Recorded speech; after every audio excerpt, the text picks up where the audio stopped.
Hello everyone, and welcome to my talk about a Ramsey theorem for finite monoid, a work published at STACS 2021. Ramsey theory is a branch of mathematics that aims to prove unavoidable regularity in large structures. Its most known result is Ramsey's graph coloring theorem, which can be stated as follows. Given a fixed number of colors and an integer k, if you're given a large enough complete graph, then every edge coloring of this graph will contain a monochromatic clique of size k. For instance, if we take the complete graph on 6 vertices, then every coloring of its edges in 2 colors will contain a monochromatic triangle, here, or here, or here. A very natural question to ask regarding this result is, well, how precisely large is large enough? And this is actually a pretty complicated question. There are some bounds that are known, some lower bounds, upper bounds, but the precise value is only known in very few cases. So here, this result allows you to find monochromatic cliques in complete graphs. In this talk, we will be interested in a variant of this result that allows us to find idempotent factors in sequences of elements of finite monoid. So let me start with a few definitions. First, a monoid is a set equipped with a binary law that is associative and that contains a neutral element. We say that an element of M is idempotent if it stays the same when we combine it with itself. Monoids are commonly used in computer science to describe the behaviors of different type of machines. So typically in a deterministic finite automaton, you have the transition monoid that is just composed of functions from the set of states into itself. But then you can have more complex models that give rise to more complex monoids. And the interesting thing about these idempotent elements is that they can be used to characterize the behaviors of your machine that can be iterated easily. You can think of them as a generalization of the notion of loop. What do I mean by that? Well, loops, you know, in a deterministic automaton, if you have a run that is long enough and there is a repetition of state, then you can iterate the part in the middle of the repetition and you still end up with a run of your machine. And so this is nice. You can use that to get some pumping arguments. But for more complex machine, this doesn't work really well. So for instance, if you have machines where you need to keep track of all the runs instead of a single one, let's say in an alternating automaton or in a weighted automaton, or if you have machines where the run might come back several times to the same place in a two-way automaton, for example, there it's not clear what a loop exactly is. But fortunately, you have these idempotent elements that can be used to expose iterable behaviors. And so what you need to do in general, how does that work? Well, when you have a sequence of possible behaviors of your machine, then if you're able to find consecutive factors that correspond to the same idempotent element, there are good chances that you will be able to iterate some or all of them. And so, well, the basic question is, can we know for sure that this idempotent factor will appear? And the answer is yes. Thanks to Ramsey's graph coloring theorem, we get that if the word is long enough, we will have these consecutive equivalent idempotent factors that will appear. Why is that so? Well, you start with your word, you construct a complete graph by putting a vertex in the middle of every letter and at the start and at the end. You color this graph by using the element of your monoid. So every edge is colored by the corresponding elements of the factors. So for example, this edge here would be colored by M1 times M2 times M3, and so on for all of the other. And Ramsey's theorem states that if your graph is big enough, you will have a monochromatic clique. So if your word is long enough, in this graph, you will have a monochromatic clique. And since the colors correspond to the elements of the monoid, this means that these factors here, this factor here, and this factor here all correspond to the same idempotent element. Okay? So that's good. We know for sure that when the words are long enough, we have these idempotent factors in a row. So yeah, just to simplify from now on, instead of saying k consecutive equivalent idempotent factors, I will just say there is a Ramsey k decomposition. So Ramsey k decomposition is, well, these idempotent factors in a row. So here I have a Ramsey 3 decomposition. So we know that we have that, which is good. And the question is, once again, how long is long enough? And so this is the question I was interested in this work. And in order to formalize my results on the matter, let me introduce one more definition. So the Ramsey function associated to a monoid M is the function that maps every integer to the smallest integer such that every word of this size is long enough. Every word of this size has a Ramsey k decomposition. Okay, so what can we say about these Ramsey functions? So I will now introduce the main result of my work, and then we will go a bit into the details of the proof. So first, I want to talk about two very specific cases in which we can actually get the exact value of this Ramsey function. So first, if we take a group, so note that a group is a monoid because we can just forget about inverses, and so we have a binary associative operation and a neutral element. What are the idempotent elements in a group? Well, the neutral element is actually the only idempotent element that we can have in a group.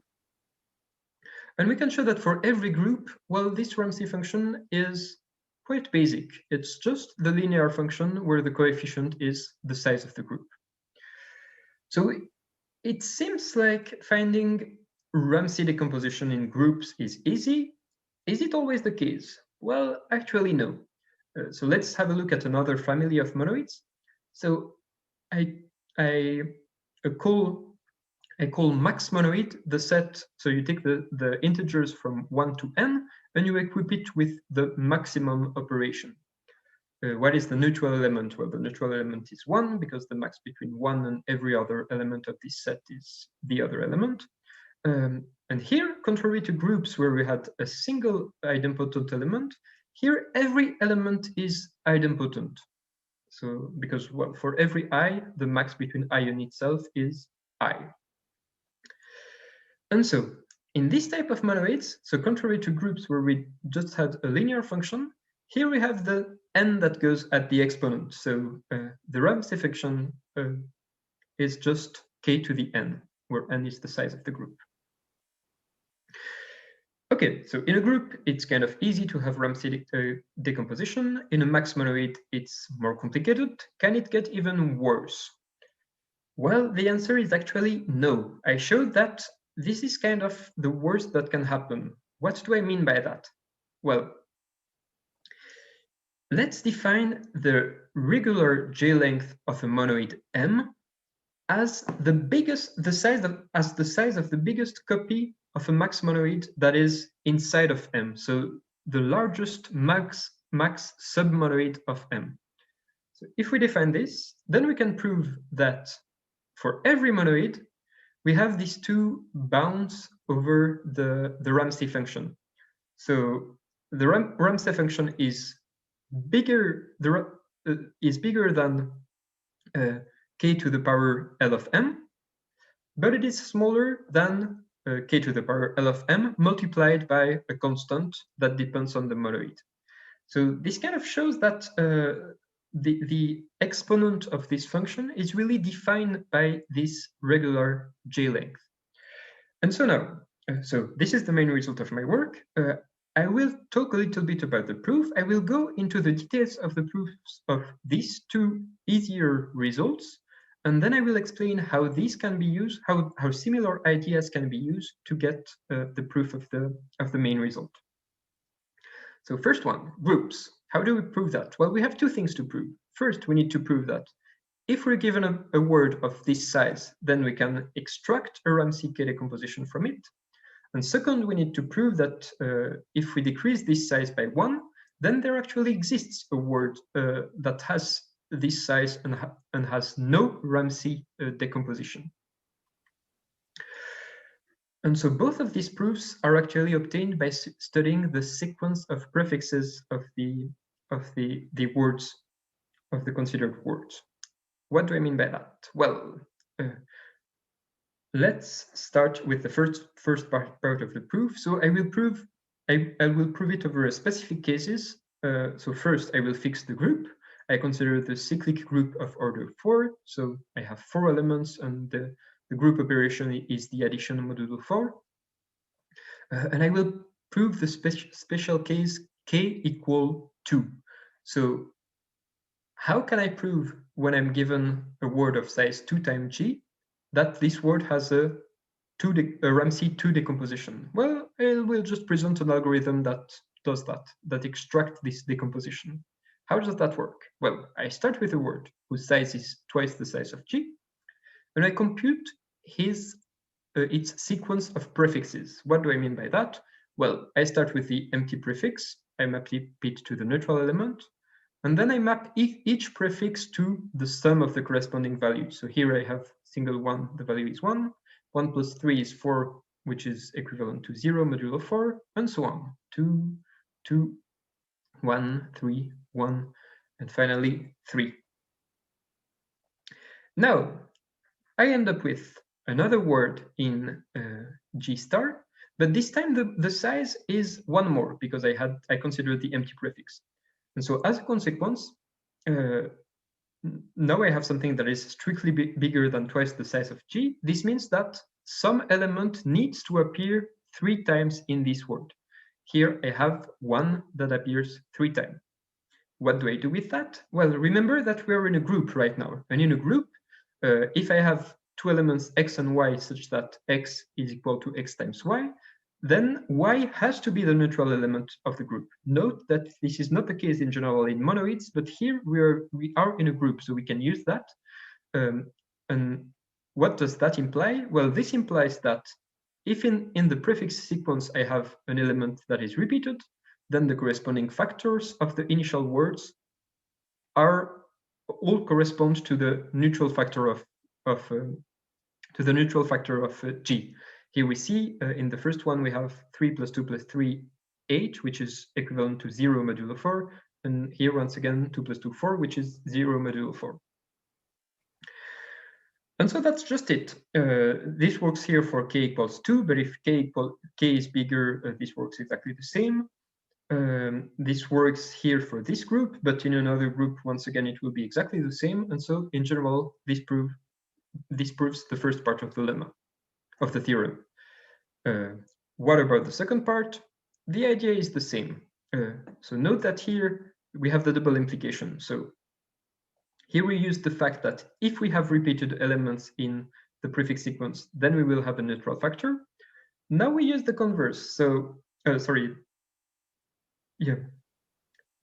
If we start with a prefix sequence in which there are not too many repeated elements, so here, for example, I put just twice each element of G. So I end up with a prefix sequence of length twice the size of G, which is 8.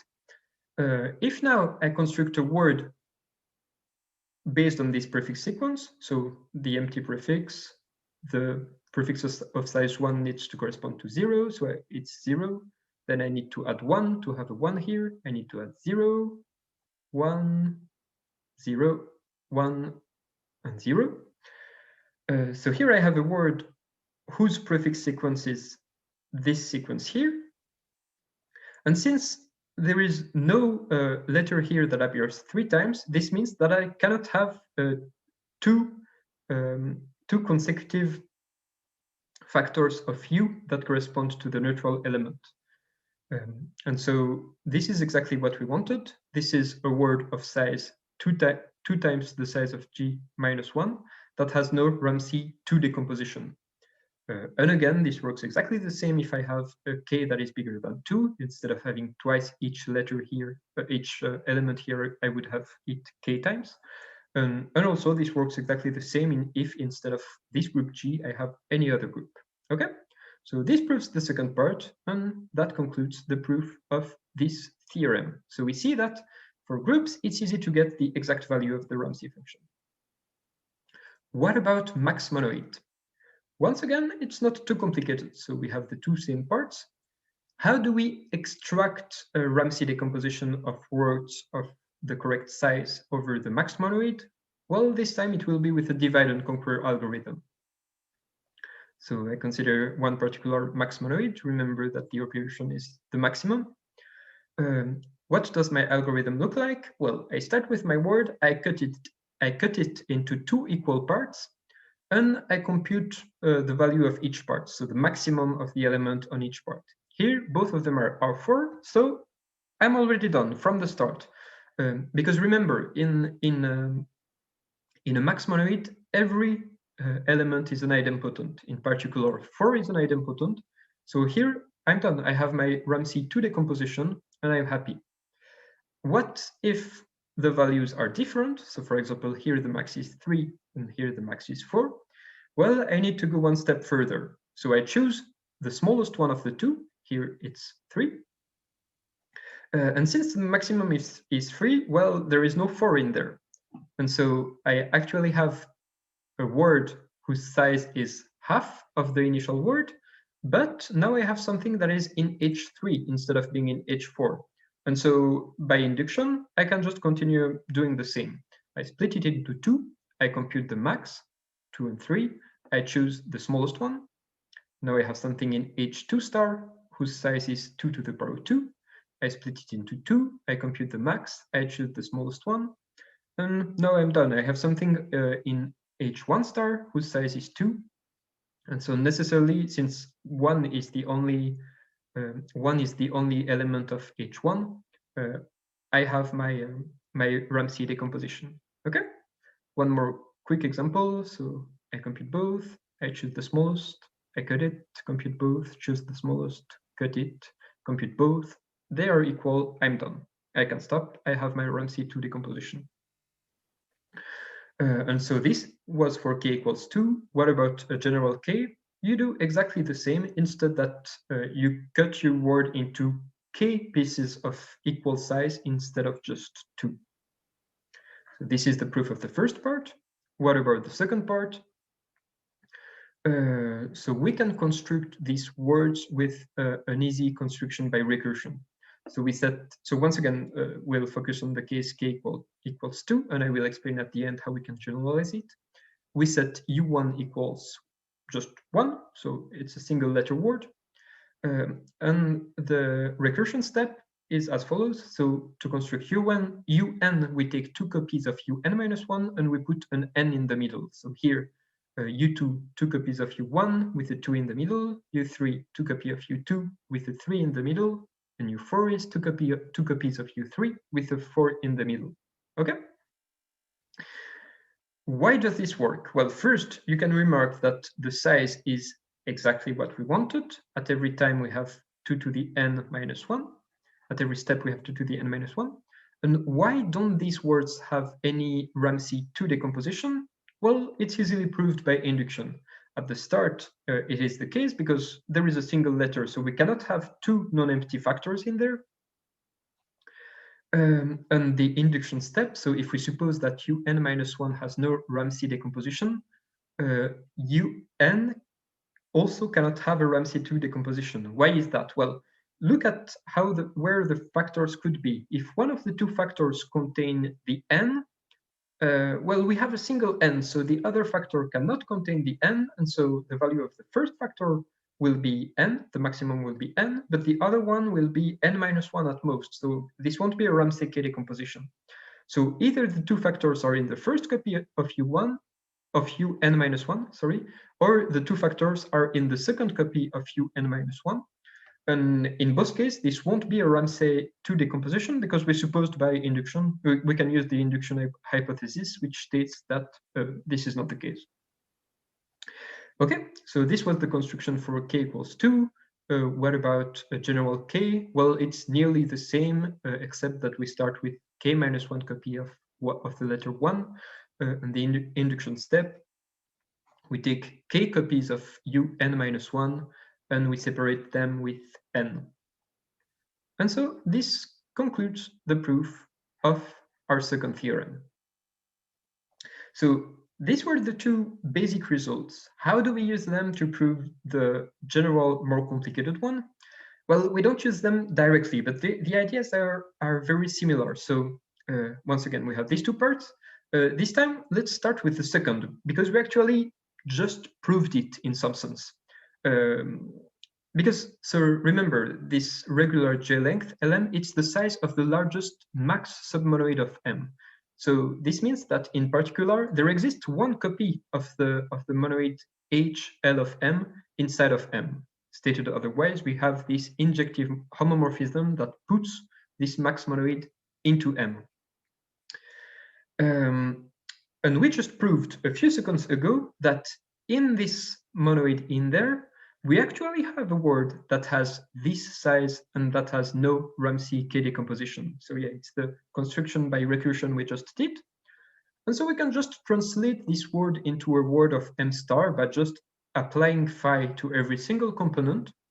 And so we end up with a word that still has the correct size. We haven't changed the size here.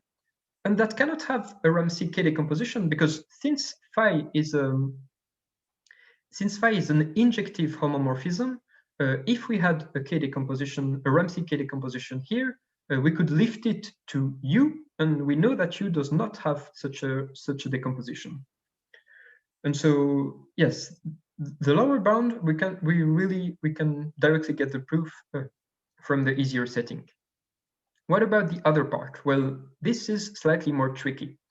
I will sketch the proof, but I won't give all of the details. So the idea is that we just need to combine both of the algorithm we saw previously. So we proceed as follows. If we have a word that has the size m to the 4n k to the n for some integer n, we first proceed as in the case of groups. We compute the sequence of prefixes, but this time also the sequence of suffixes. We use these two sequences to extract many consecutive factors that preserve some prefix and some suffix. And at this point, we do the divide and conquer algorithm. So we have these consecutive factors. We split them into k parts of equal size. If all of these parts correspond to the same idempotent, we are done because we have these k parts, they are successive, they correspond to the same idempotent. This is exactly a Ramsey K decomposition. If it's not the case, we keep one part and we start the algorithm all over again. And so that's all, that's it. That's the algorithm we use. Why does it work? Well, the key argument is that we show that in a monoid M, this algorithm will always terminate in at most L of M steps. What do I mean by terminate? Well, at some point, we will end up with this option here instead of the other one. And so in particular, if we start with a word that has this size here, this size here, then we know for sure that the algorithm will terminate in at most L of M steps. So before we run out of word, we will choose this option and end up with a Ramsey K decomposition. Okay. So that was it. And so that concludes the sketch of the proof of my main result. So let me state it once again. So my main result was that if you're given a monoid, then there is a very close link between the regular J-length of this monoid and the Ramsey function. What is the Ramsey function? Again, so in some sense, the main use of this theorem is that now you know that whenever you're given a word that is longer than this value here, there is a Ramsey K decomposition of this word. So inside of this word, you can find k consecutive factors that correspond to the same idempotent element of M. And so then this can be used, for instance, to get some pumping arguments or some things like that. And so why is this interesting compared to the bounds that existed previously to this work? Well, the interesting thing is this parameter here, this regular J length, because most of the other known bounds were using, for example, the size of the monoid in there.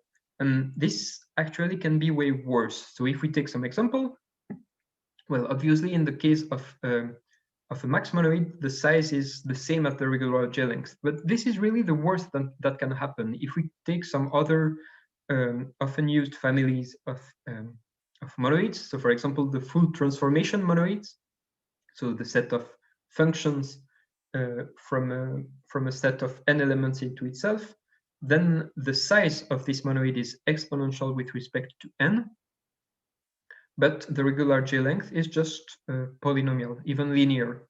And so we see here that, well, if we want to, if we had a bound that used the size as the exponent, we would end up with a double exponential, whereas here we end up with a single exponential in n. And similarly, so this is another main result presented in my work, but I have no time to present it here. For the monoid of n times n Boolean matrices, we have similarly that the size is exponential with respect to n, but the regular J length is not.